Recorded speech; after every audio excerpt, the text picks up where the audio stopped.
Darren Wilcox, who's a British Christian researcher. Darren Wilcox. British? Researcher, he's Christian.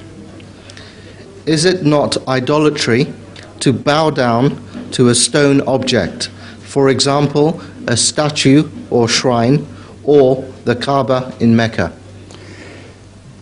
To bow down to a statue is idolatry.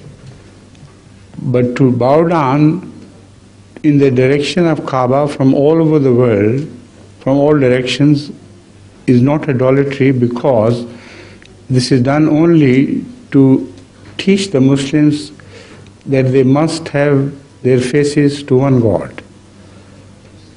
And when they face Kabah, they never think of Kabah at all.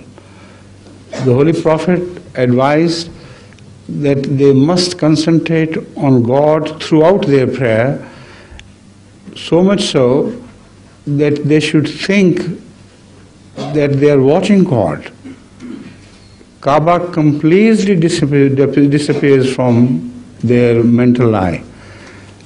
And if they can't do that, they should at least realize that while they are saying their prayers, God is watching them. So Kabah, doing the act of prayer, is neither here nor there. So it is not idolatry.